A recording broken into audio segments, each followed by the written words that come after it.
In the heart of the great Benin Kingdom, where the red earth meets the sky, two brothers were born, both sons of Oba Ozalua, both princes, but only one. Just one could wear the crown. The first came into the world and was born in Udo. His cry thunderous, shaking the walls, startling even the warriors who stood guard.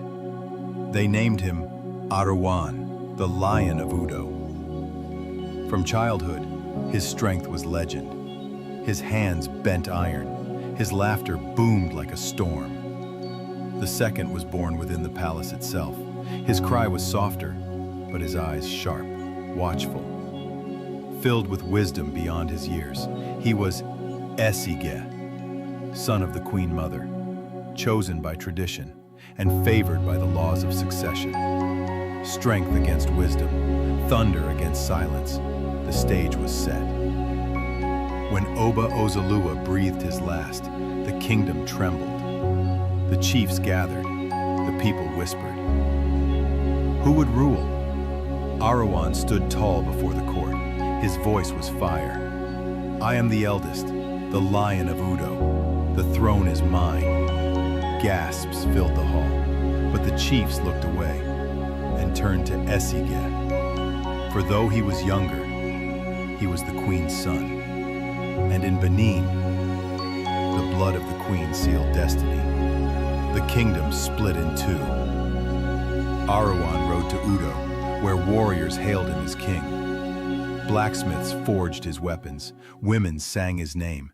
The people called him the thunder that walks. In Benin City, Esige prepared in silence, guided by the Queen Mother's cunning.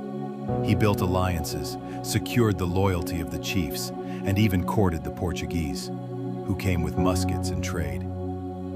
The drums of war began to beat. War came swift and merciless. On the battlefield, Arawan was a whirlwind of death.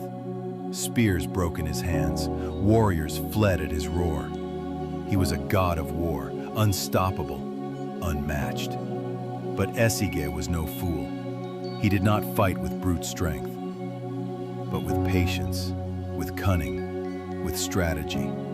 He set traps, ambushes, and snares that bent the tide. The battles raged for years. Blood soaked the earth. Benin against Udo, brother against brother. At last, surrounded and betrayed, Arwanran made his final stand at Udo. His body broken, yet his spirit unbent. I was born in thunder, he cried, his voice echoing across the valley. And in thunder shall I return. No man shall claim my blood.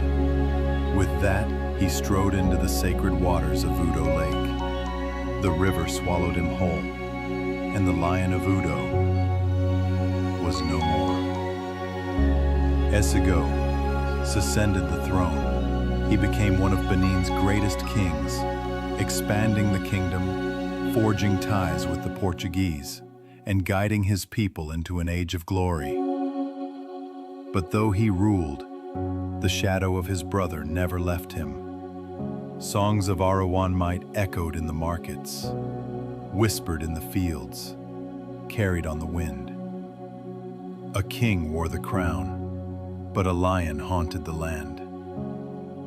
This is the tale of two brothers, of strength and of cunning, of destiny and of pride, a crown that divided blood, and a lion whose roar will never be forgotten. History remembers the victor, but legends remember the lion.